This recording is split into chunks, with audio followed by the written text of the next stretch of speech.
Good morning students. आज का अपना नेक्स्ट टॉपिक अणुसंख्यक गुणधर्म एवं मोलर द्रव्यमान की गणना। अणुसंख्यक गुणधर्म एवं मोलर द्रव्यमान की गणना।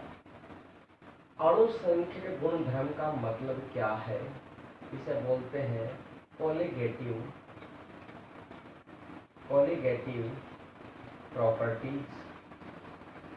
कोलिगेटिव प्रॉपर्टीज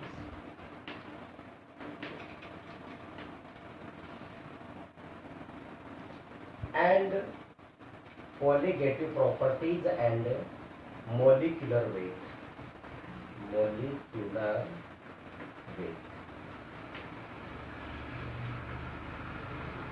कोलिगेटिव जो प्रॉपर्टीज है वो लैटिन भाषा का शब्द है। कौन सी भाषा का? लैटिन भाषा का शब्द है। कोलिगेटिव जो अणुसंख्यक गुणधर्म है या अणुसंख्यक है वो ग्रीक भाषा का शब्द, लैटिन भाषा का शब्द है, जिसका अर्थ होता है एक साथ।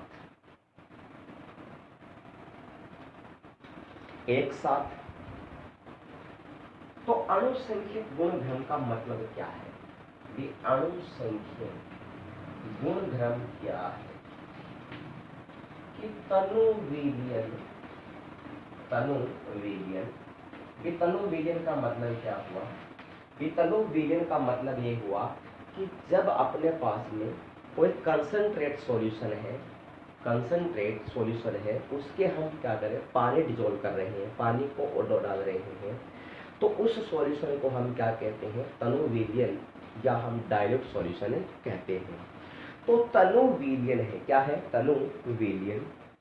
तो तनु विलयन के वे भौतिक गुण जो विलयन के अणुओं की संख्या पर या कणों की संख्या पर निर्भर करते हैं या उसकी मात्रा पर निर्भर करते हैं कि तनु विलयन जो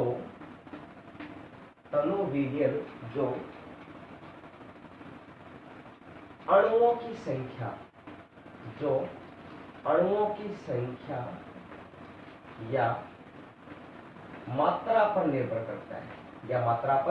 करता है या हम कह सकते हैं अणुओं की कणों की संख्या पर निर्भर करता है।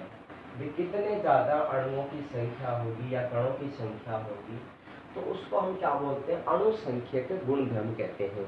कि तनु विलयन है और तनु विलयन जो है उसके भौतिक गुण है वो कणों की संख्या या उसकी मात्रा पर निर्भर करते हैं, उसको हम क्या कहते हैं? अणुसंख्यक गुणधर्म कहते हैं।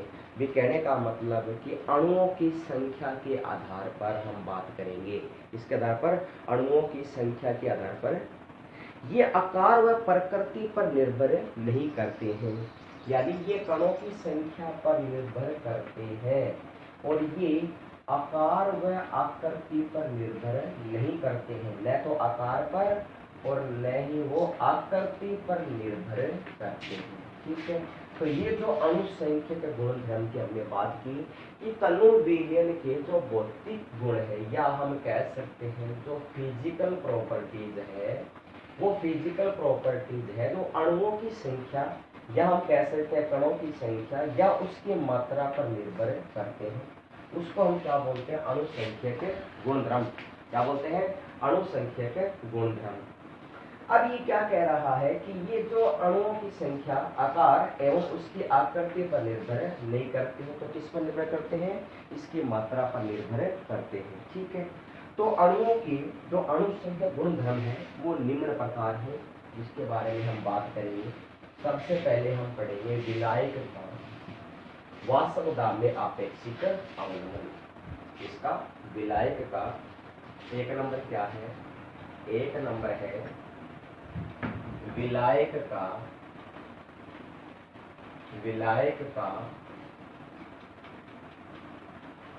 वाष्पदाब आपेक्षिक, विलायक का वाष्पदाब आपेक्षिक अवनमन। ठीक है, और दूसरा है विलायक का कवथनांक।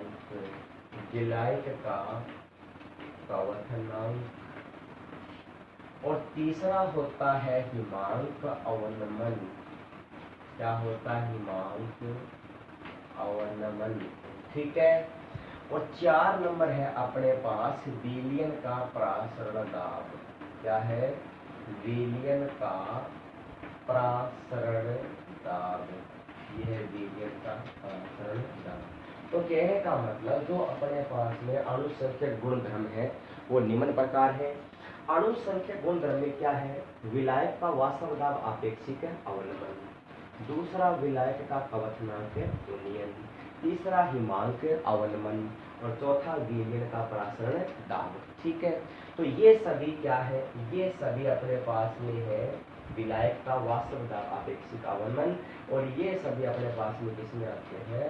अणुसंख्यक क्या आते हैं? गुणधर्म। क्या आते हैं? अणुसंख्यक। और किसमें आते हैं? गुणधर्म में आते हैं। ये आते हैं अणुसंख्यक गुणधर्म। ठीक है। तो सबसे पहले हम क्या पढ़ेंगे? विलायक का वास्तव दाब में आपेक्षिक अवनमन और उसके द्वारा अणुओं की मोल द्रव्यमान की गणना। तो सबसे पहले हम पढ़ेंगे वास्तव दाब में आपेक्षिक अवनमन। तो आपको राउल्ट का नियम याद होगा। आज से हमने 2 दिन पहले टॉपिक पढ़ा था, वो क्या पढ़ा था? राउल्ट का नियम। तो हमने पढ़ना है वास्तव दाब में आपेक्षिक अवनमन। वास्तव दाब में आपेक्षिक, वास्तव दाब में आपेक्षिक क्या अपने पास? अवनमन। ठीक है। तो कहने का मतलब ये हुआ कि सबसे पहले हम पढ़ेंगे, हम कहेंगे कि अवाष्पशील, अवाष्पशील विलय युक्त, अवाष्पशील विलय युक्त विलयन, विलय युक्त विलयन, विलयन के लिए, विलयन के लिए राउल्ट का नियम पढ़ा। किसका नियम पढ़ा? राउल्ट का नियम, या राउले का नियम भी कहते हैं इसको। ठीक है। तो हमने राउल्ट का नियम 2 चीजों के लिए पढ़ा, एक तो वाष्पशील द्रव के लिए और दूसरा किसके लिए पढ़ा? अवाष्पशील द्रव के लिए।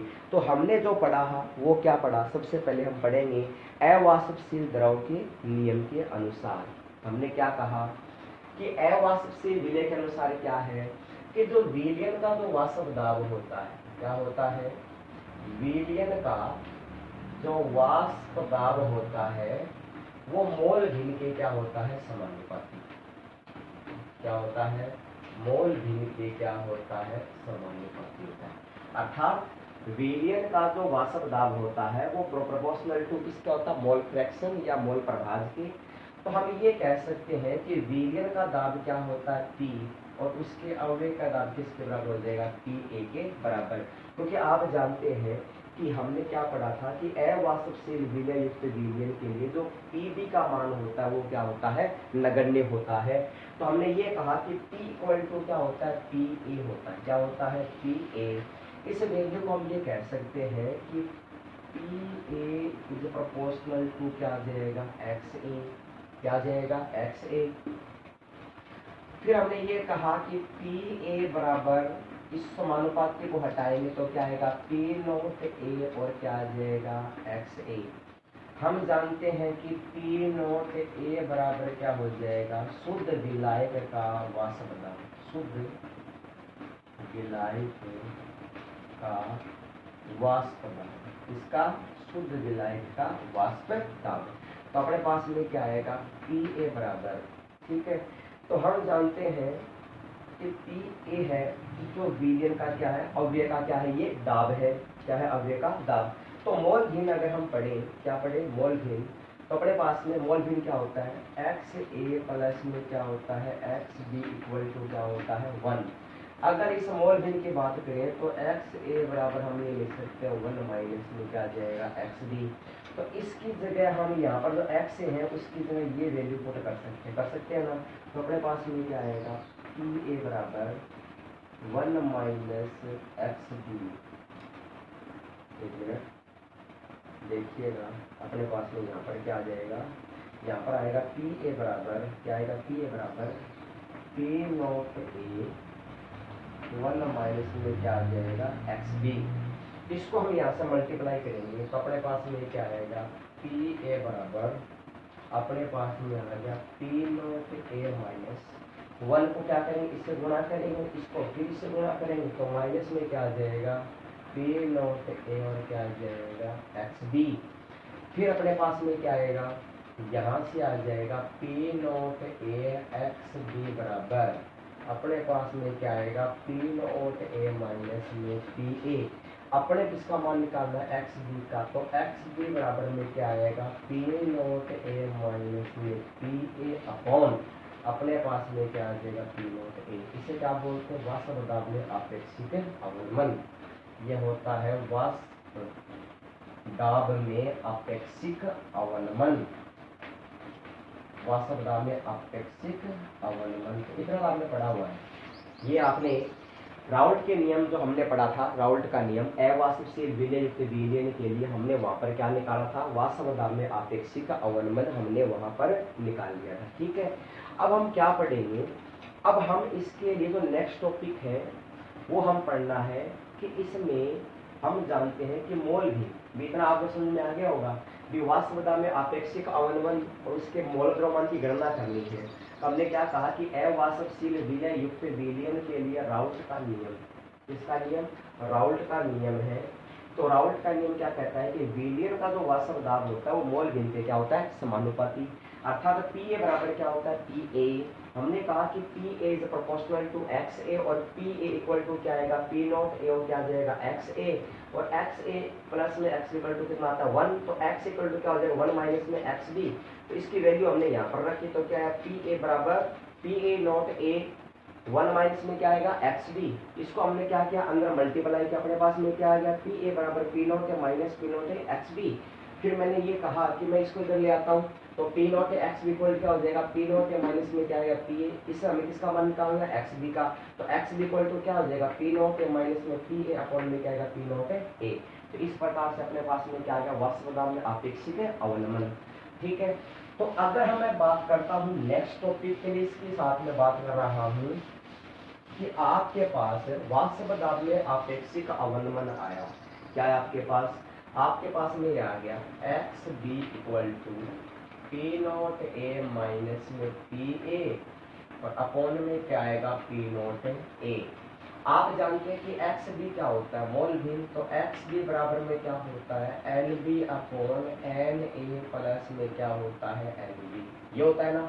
आप जानते हैं कि एन ए बराबर क्या होता है डब्ल्यू ए अपॉन में क्या होता है एम ए, क्योंकि एन ए क्या होता है मोल, क्या होता है मोल, एन ए क्या होता है मोल, तो मोल होता है तो डब्ल्यू ए का मतलब क्या हुआ विलय का भार बटे विलय का क्या आ जाएगा अणुभार, क्या आ जाएगा अणुभार, विलय का भार बटे क्या आ जाएगा विलय का अणुभार।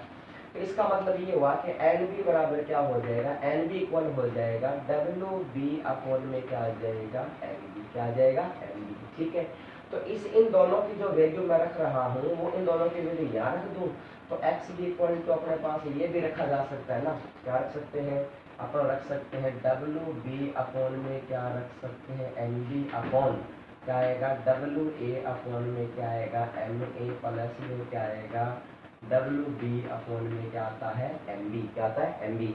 आप जानते हैं कि इस चीज को मैं यहाँ से हटाकर ये वैल्यू इसके साथ कर सकता हूँ, तो इसके जगह मैं ये वैल्यू रख सकता हूँ ना। तो अपने पास में क्या आ जाएगा अपने पास में आएगा एक्स बी इक्वल टू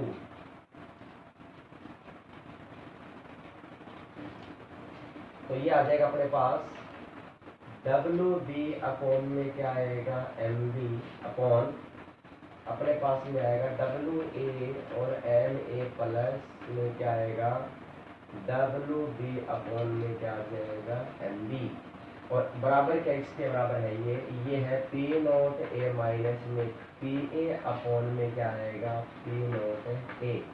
आप जानते हैं कि तनु विलयन होता है, क्या होता है तनु विलयन। ठीक है, तो ये जो तनु विलयन है तो आपको पता है कि किसी अवयव का जो विलयन है या जो भार है वो अवयव के योग के क्या होता है बराबर होता है। तो यहाँ पर डब्ल्यू बी का मान है वो डब्ल्यू बी की क्या नगण्य है, क्या यहाँ पर नगण्य है। इसका वो तनु विलयन के अंदर इसकी वैल्यू क्या रहेगी 0 रहेगी, इसके बजाय डब्ल्यू ए के बजाय। तो कहने का मतलब डब्ल्यू ए अपॉन में M A is greater than किससे हो जाएगा डब्ल्यू बी अपॉन में क्या आ जाएगा एम बी। तो ये क्या हो जाएगा अपने पास में नगण्य हो जाएगा, ये अपने पास में क्या होगा नगण्य। तो कहने का मतलब इसकी जगह हम क्या रख सकते हैं, इसकी जगह ये वैल्यू रख सकते हैं अपने पास में आ जाएगा डब्ल्यू बी अपॉन में क्या आएगा एम बी गुणा, इसको उठाकर ऊपर ले जाते हैं तो क्या आएगा एम ए अपॉन में क्या आएगा डब्ल्यू ए, और बराबर क्या आ जाएगा अपने पास में ये आ जाएगा पी नोट ए माइनस क्या आएगा पी ए अपॉन में क्या आ जाएगा पी नोट ए। ठीक है, हमें यहाँ से क्या निकालना है विलय का अणुभार निकालना है। क्या निकालना है विलय का अणुभार। जैसे अणुभार निकालेंगे तो पक्षांतर हो जाएगा, अपोजिट हो जाएगा, तो क्या आएगा अपने पास एम बी बराबर आ जाएगा, एम बी बराबर आएगा डब्ल्यू बी। ठीक है, गुणा में क्या आएगा एम ए और अपॉन में क्या आएगा डब्ल्यू ए, और ये जो है ऊपर चला जाएगा, ऊपर वाला क्या आ जाएगा नीचे, तो क्या आएगा P naught A upon P naught A minus में क्या आएगा पी बी। ठीक है, तो ये आ गया अणुभार। वाष्प दाब विलय के लिए क्या आ जाएगा अवाष्पशील विलय युक्त अणुओं के लिए क्या आ जाएगा मोल द्रव्यमान की गणना क्या आ जाएगी गणना। एक बार पुनः देख लीजिए कि वाष्प दाब में आपेक्षिक अवनमन है। क्या है वाष्प दाब में आपेक्षिक अवनमन। तो हमने कहा x भी इक्वल टू क्या होता है, x भी इक्वल टू होता है पी नोट ए माइनस में पी अपॉन में क्या होता है पी नोट ए। x भी इक्वल टू क्या होता है n B upon n A plus में एन बी, और एन ए बराबर क्या होता है डब्ल्यू अपॉन एम ए, और एन बी बराबर क्या डब्ल्यू बी अपॉन क्या होता है एम बी। इसकी वैल्यू हमने क्या रख दी एक्स बी की जगह रख दी, एक्स बी रखा हमारे पास में ये मान आ गया। फिर मैंने क्या कहा कि ये जो डब्ल्यू बी का मान है वो इस डब्ल्यू बी की बजाय क्या तनु विलयन के लिए क्या हो जाएगा मान क्या हो जाएगा इसका मान नगण्य हो जाएगा। तो यहाँ पर क्या बचा W B M B upon में डब्ल्यू अपॉन एम ए, इस वैल्यू को हमने यहाँ पर पुट कर दिया और यहाँ से इसका मान निकाला एम बी का। तो ये आ गया अपने पास अवाष्पशील विलय युक्त विलय के लिए क्या आ गया अणुभार की गणना। तो ये हो गया वाष्प दाब आपेक्षिक अवनमन के लिए। किसके लिए हो गया वाष्प दाब आपेक्षिक अवनमन के लिए। देखिए इसके बाद अपना नेक्स्ट टॉपिक है 2 नंबर। देखिए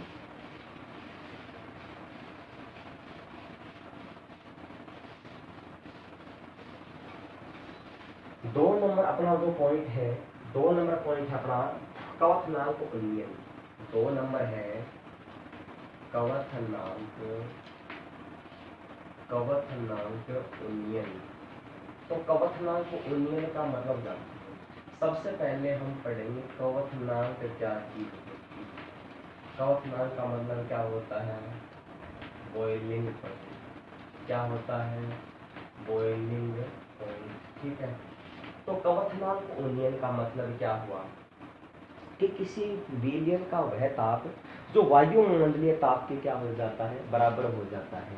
किसी विलयन का वह ताप जो वायुमंडलीय दाब के क्या हो जाता है बराबर हो जाता है, उसको हम क्या बोलते हैं कवथनांक कहते हैं। क्या बोलते हैं कवथनांक। किसी विलयन का जो ताप है वो वायुमंडलीय ताप के क्या हो जाता है बराबर हो जाता है, उसको हम क्या बोलते हैं कवथनांक कहते हैं। या इसकी दूसरी डेफिनेशन भी है कि किसी निश्चित ताप पर द्रव का गैस में बदलना, द्रव का गैस में बदलना, तो वो भी क्या होता है कवथनांक होता है, या उसको हम क्या बोलते हैं बॉइलिंग पॉइंट कहते हैं।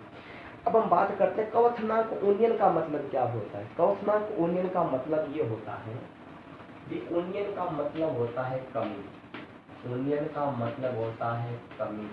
तो इस कमी का मतलब क्या हुआ कि किसी अवाष्पशील विलय को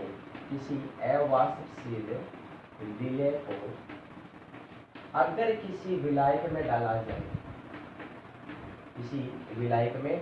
जाए, तो विलायक का कवथनांक क्या होता है बढ़ जाता है। विलायक का कवथनांक क्या होगा बढ़ेगा। क्या होगा बढ़ेगा। ठीक है, और विलयन का कवथनांक क्या होता है कम होता है। क्या होता है कम। तो विलयन का जो कवथनांक कम होता है, तो इस विलयन के कवथनांक को बढ़ाने के लिए इसको अधिक ताप की आवश्यकता होती है, या इसका ताप क्या करते हैं बढ़ाया जाता है। इसका ताप बढ़ाया जाता है, या इसके कवथनांक को वायुमंडलीय दाब के बराबर करने के लिए इसको हम क्या करते हैं अधिक तापमान पर गर्म करते हैं। तो कहने का मतलब क्या हुआ कि कवथनांक उन्नयन, तो कवथनांक बॉइलिंग पॉइंट है या कवथनांक जो उन्नयन है, इसका मतलब क्या होता है कवथनांक में कमी होना। तो कवथनांक क्या होता है कि किसी निश्चित ताप पर किसी निश्चित ताप पर द्रव पदार्थ का गैस में बदलना, या वह निश्चित ताप जिसके ऊपर किसी भी द्रव का जो वायुमंडलीय दाब होता है या क्वथनांक होता है उसके बराबर हो जाता है। तो कहने का मतलब वो भी क्या होता है, क्वथनांक उन्नयन होता है। अब ये क्वथनांक उन्नयन में क्या है कि जब किसी अवाष्पशील विलेय को और किसी विलायक में डालते हैं तो क्वथनांक में क्या होती है, वृद्धि होती है। तो विलयन का जो क्वथनांक वो क्या होता है, कम होता है। कहने का मतलब क्या हुआ कि आपके पास में कोई बीकर है, इसके अंदर हमने क्या लिया, विलायक लिया। क्या लिया, विलायक। ठीक है, तो आपके पास में जो विलायक है वो तो क्या है, W, और आपके पास में जो विलेय है वो क्या है, M। क्या है, M। तो M जब तक इस विलायक में घुलेगा नहीं तो तब तक विलयन का क्वथनांक क्या रहेगा, कम रहेगा। क्या रहेगा, विलयन का क्वथनांक क्या रहेगा, कम, और विलायक का क्या रहेगा, अधिक। क्या रहेगा, अधिक। अब इस विलेय पदार्थ को घोलने के लिए हम क्या देंगे, टेम्परेचर देंगे। इसको जब टेम्परेचर देंगे तो ये विलायक में क्या हो जाएगा, विलय हो जाएगा। तो विलय और विलायक का जुड़ने से विलयन का दाब क्या हो जाएगा, अधिक हो जाएगा। विलयन का दाब क्या होगा, अधिक है। तो कहने का मतलब क्या हुआ कि जब किसी अवाष्पशील विलेय को किसी विलायक में डालते हैं तो क्वथनांक में वृद्धि होती है, किसके, विलायक के। इस क्या कह रहा है कि विलयन के क्वथनांक को बराबर करने के लिए इसमें क्या करते हैं, इसको गर्म किया जाता है। जैसे टेम्परेचर बढ़ाएंगे तो विलय घुलेगा तो विलय का क्वथनांक का मान क्या हो जाता है, ज्यादा हो जाता है। इसे क्या बोलते हैं, क्वथनांक उन्नयन कहते हैं। क्या बोलते हैं, क्वथनांक उन्नयन। ठीक है, तो इसके लिए हम ये कह सकते हैं कि विलयन का जो क्वथनांक होता है वो तो क्या होता है, Tb। विलयन का जो क्वथनांक होता है वो क्या होता है, Tb। कैसे कह सकते हैं अपन, ये तो हो गया Tb। और विलायक का क्वथनांक में क्या हो रही है, कमी, तो क्या आ जाएगा, T0B। और इन दोनों का जो अंतर होगा उसको हम क्या बोलेंगे, डेल्टा Tb कहेंगे। क्या बोलेंगे, डेल्टा Tb। ठीक है, तो कहने का मतलब ये हुआ कि क्वथनांक उन्नयन में क्या हो रही है, कमी हो रही है। ये उन्नयन का मतलब क्या होना, कमी। भी सबसे पहले हमने ये कहा था कि अवाष्पशील विलायक में डालेंगे तो उसके क्वथनांक में क्या होती है, वृद्धि। फिर हम विलयन के क्वथनांक को बढ़ाने के लिए क्या करेंगे, अधिक टेम्परेचर देंगे तो विलयन का अधिक हो जाएगा और विलायक का क्या हो जाएगा, कम हो जाएगा। और इन दोनों का जो अंतर आएगा उसको क्या बोलेंगे, डेल्टा Tb कहते हैं। क्या बोलते हैं, डेल्टा Tb। और ये क्या होता है, क्वथनांक उन्नयन होता है। ये जो डेल्टा Tb होता है ये वाष्प दाब के क्या होता है, समानुपाती। डेल्टा Tb वाष्प दाब डेल P के क्या होता है, समानुपाती होता है। भी डेल्टा Tb है वो वाष्प दाब P के क्या होता है, समानुपाती। अर्थात हम कह सकते हैं कि राउले के नियम के अनुसार कि वाष्प दाब अवनमन विलय के मोल भिन्न के क्या होता है, समानुपाती होता है। वाष्प दाब है वो विलय के मोल भिन्न के क्या होता है, समानुपाती। तो कहने का मतलब ये हुआ कि डेल्टा P इज समानुपाती किसके है, XB के है। तो delta TB is proportional to क्या हो जाएगा, XB हो जाएगा। क्या हो जाएगा, XB। विलयन का जो वाष्प दाब है वो मोल भिन्न के समानुपाती है और जो क्वथनांक है वो वायुमंडलीय दाब के क्या है, बराबर है। तो कहने का मतलब यदि क्वथनांक वायुमंडलीय दाब के बराबर हो सकता है तो मोल भिन्न के समानुपाती क्यों नहीं हो सकता। तो कहने का मतलब यदि किसी विलय का वाष्प दाब यदि मोल भिन्न के समानुपाती होता है तो क्वथनांक Tb भी क्या होगा, मोल भिन्न के क्या होगा, समानुपाती होगा। तो अर्थात हम ये कह सकते हैं डेल्टा Tb समानुपाती क्या आ जाएगा, XB। तो इसका मतलब ये हुआ यहाँ से क्या निकलेगा, डेल्टा Tb इक्वल टू क्या आ जाएगा, K डॉट क्या आ जाएगा, XB। ठीक है, तो K बराबर क्या होता है, स्थिरांक यानी कांस्टेंट, और XB इक्वल टू क्या होता है, मोल भिन्न। क्या होता है, मोल भिन्न होता है। ठीक है, तो आप जानते हैं कि XB इक्वल टू क्या होता है, XB इक्वल टू पीछे हमने किया था, अभी आपको दोबारा बताने की जरूरत नहीं है सही तक। WB अपॉन में क्या आएगा, MB, और WA अपॉन में क्या आएगा, MA, और प्लस में क्या आएगा, WB अपॉन में क्या आएगा, MB। इस वैल्यू को हम किसके बराबर रख सकते हैं, XB के बराबर। तो आपके पास में क्या आएगा, डेल्टा TB बराबर, डेल्टा Tb बराबर क्या आएगा, K डॉट। तो यहाँ पर इस वैल्यू को हम क्या कर देंगे, नगण्य करेंगे। किसके लिए, तनु विलयन के लिए। किसके लिए, तनु विलयन के लिए। इसका मतलब अपने पास में क्या बचा, K गुणा में क्या आएगा, अपने पास में आएगा WB अपॉन में क्या आ जाएगा, MB, गुणा में क्या आएगा, एम ए अपॉन में क्या आएगा डब्ल्यू ए। अब हम जानते हैं कि delta T B equal to क्या है, के डॉट में क्या आ गया एम, ये आ गया अपने पास के डॉट एम। तो आप समझ रहे होंगे एम कहाँ से आया, तो इसको बोलते हैं मोललता। इसको क्या कहते हैं, मोललता कहते हैं। क्या बोलते हैं, मोललता। और यहाँ पर कवचनांक के लिए क्या लगा सकते हैं, के बी। तो के बी बराबर क्या हो जाएगा, के बी बराबर होता है मोलल यूनियन स्थिरांक। मोलल यूनियन और क्या होता है, स्थिरांक होता है। ठीक है। और यहाँ पर m क्या होती है, मोललता, और kb क्या हो जाएगा, कवचनांक। क्या हो जाएगा, कवचनांक। और kb की इकाई क्या होती है, केल्विन किलोग्राम मोल इनवर्स होती है। क्या होती है, केल्विन किलोग्राम, और क्या होती है, मोल इनवर्स। ठीक है। अब हम जानते हैं कि इस वैल्यू को यहाँ से हम पुट कर सकते हैं। नेक्स्ट देखिए, अगर हमने ये कहा कि आपके पास में ये है डेल्टा टीबी इक्वल क्या है, के बी डॉट क्या है एम। हम जानते हैं कि यहाँ पर एम है वो क्या होती है, मोललता। क्या होती है, मोललता। और मोललता के लिए फॉर्मूला क्या होता है, फॉर्मूला होता है डब्ल्यू बी गुणा में 1000 बटा अपने पास में क्या होता है, एम बी गुणा में क्या होता है, डब्ल्यू। इस वैल्यू को हम यहाँ पुट कर सकते हैं ना, तो कर सकते हैं। अपने पास में क्या आएगा, डेल्टा टी बी इक्वल क्या आ जाएगा, के बी डॉट अपने पास में क्या आएगा, डब्ल्यू बी गुणा में क्या आएगा 1000 अपॉन में क्या आएगा, एम बी गुणा में क्या आएगा, डब्ल्यू ए। यहाँ से आप किसका मान निकाल सकते हो, अणुभार का। तो अपने पास में क्या आ जाएगा, एम बी बराबर, अपने पास में आएगा एम बी बराबर क्या आएगा, के बी गुणा में क्या आएगा, डब्ल्यू बी। क्या आएगा, डब्ल्यू बी, और गुणा में क्या आएगा 1000 अपॉन में क्या आएगा, डेल्टा टी बी, और गुणा में क्या आ जाएगा, डब्ल्यू। क्या आ जाएगा, ठीक है। तो ये आ गया कवचनांक उन्नयन के लिए मोल द्रव्यमान की गणना। आगे मोल द्रव्यमान की गणना, मोल द्रव्यमान की क्या आ जाएगी, गणना। देखिए, तो हमने क्या कहा, तो फिर विलयन का जो कवचनांक होता है, क्या होता है, कवचनांक, उसको हमने क्या कहा था कि विलयन क्या होता है, टीबी। विलयन का क्या हो जाएगा, टीबी माइनस में क्या हो जाएगा, T dot B equal to क्या आएगा, डेल्टा टीबी। तो डेल्टा टीबी उसमें कवचनांक में क्या हो रही है, कमी हो रही है। तो कहने का मतलब जो ये वायुमंडल दाब के बराबर होता है कवचनांक, तो कहने का मतलब delta TB is proportional to क्या है, मोल भिन्न है या एक्स बी है। तो डेल्टा टीबी भी क्या होगा, मोल भिन्न के क्या होगा, समानुपाती। उसको हमने हटाया तो क्या लगाया, कांस्टेंट क्या लगाया, के डॉट क्या गया, एम। अब हम जानते हैं कि एम बराबर क्या होती है, मोललता होती है। मोललता बराबर क्या होता है, डब्ल्यू बी अपॉन में एम बी गुणा में W A. M A upon में क्या होता है, डब्ल्यू ए। उसको हमने हटाया, वहाँ पर क्या लगाया, मोललता। क्या लगाया, मोललता। ठीक है। तो ये हो गया अपने पास में क्या प्राप्त होगी, कवचनांक को लेने के लिए मोललता। फिर हमने कहा कि अणुभार में क्या संबंध होता है, तो अणुभार का मतलब ये हुआ कि एम बराबर में क्या होता है, एम बराबर डब्ल्यू बी गुणा में 1000 अपॉन में ये होता है। तो यहाँ से एम के बिना इस